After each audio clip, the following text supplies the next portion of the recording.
So the upper body movement I have outlined for my client to perform is the bent over reverse row. This is because the bent over row is basically one of the major compound movements for the pulling muscles in the body. Being a volunteer firefighter, he may have to pull an unconscious individual multiple meters across the building. He's going to have to pull and control a firefighter's hose, which has enormous amounts of torque and pressure in controlling it, and that would be mostly the lats that would have to control that movement. The major muscle groups activated by the bent over row, since it is a compound exercises, there are multiple ones. The primary are the latissimus dorsi, the rhomboids, and the secondary muscle groups would be the bicep, the forearm, as well as the hamstrings in the movement, since it is bent over. The basics of this movement would just be bending at 90 degrees of the hips, bending just with the hips, keeping the knees straight, keeping the eyes forward and the face forward to keep the line in alignment. And when starting the movement, your grip should be a bit wider than shoulder width apart, or if you've done deadlifts, it should be about similar to your deadlifting grip.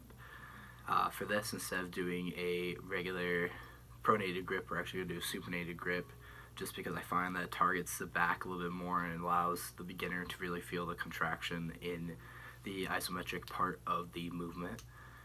During the concentric part of the movement, you should be, again, 90 degrees at your hips, parallel, eyes facing forward, bar can be on the ground, bar can be lifted, and you're just going to grab onto the bar. You're going to start driving up with your elbows and going up in a nice fashion, nice powerful fashion and controlled manner, while keeping your torso locked mainly and your core engaged. And the isometric part, you really want to feel that squeeze in the lats and the rhomboids. This is a harder muscle group to activate and get that mind-body connection with, so I find that when the beginner in that phase, we should hold it a little bit longer, so 3 to 5 seconds, really make sure they're feeling that contraction. When palpating the individual, if they allow you to do so, I would palpate between the latissimus dorsi, right by the rhomboids, to make sure that they're getting that full squeeze, that full contraction at the top of the movement. In the eccentric phase, you want to lower the weight slowly, still keeping your hips at 90 degrees, still keeping your torso locked and your abs engaged while lowering down. And at the full end of the movement, you should have your arms straight out, really feeling that stretch on the lats and getting that full extension. Using the MPI grading system, we would check in every week again, because this is an exercise that can put lower body stress on the lower back. We would want to make sure that there was no stress to the spine in that area, no misalignments occurring in his posture. One of the cautions with this exercise is, again, that it does put lower body stress on the lower back. So if they do have lower back problems, you can substitute it with a low cable roll. Another common caution that people have is overloading the weight. The back is a really sensitive part of muscle groups. We use it every day for stabilizing our whole body. So if you really pull it, it can do a lot of damage, and it can really mess up your posture. Common mistakes made when doing this exercise are not keeping your head up, so getting your spine out of alignment, overloading on weight, which usually leads to muscle pull, and not really engaging in your abs, which just makes your form sloppy and it causes a curvature of your spine.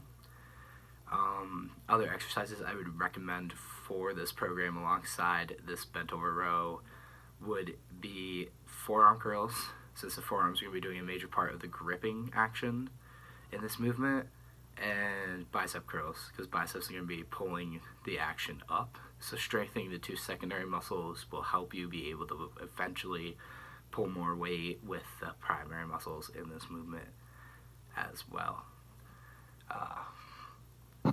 And then repetitions would probably be, for starting, 3 sets of 10, possibly 4 sets of 10, and even if he had time, since he is very stretched out in this fictional scenario, perhaps even doing a pyramid set based on strength, so doing 12, 10, 8, 6.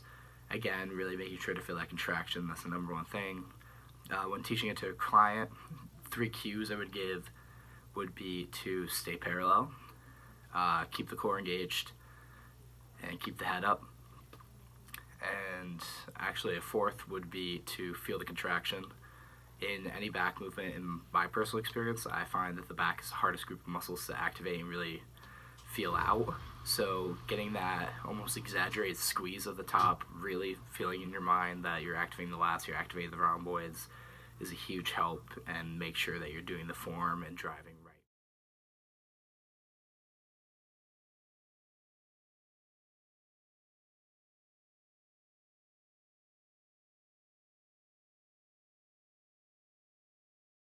Just like that. Keeping your back nice and flat like that. Eyes straight ahead. Feeling it right here. Just like that, there you go. And then on this next rep, hold at the top. There you go. And down. There you go. Just like that. 3 more reps, you got this. Feeling it right there, driving those elbows up and in. Just like that. 2 more. 1 more. There you go.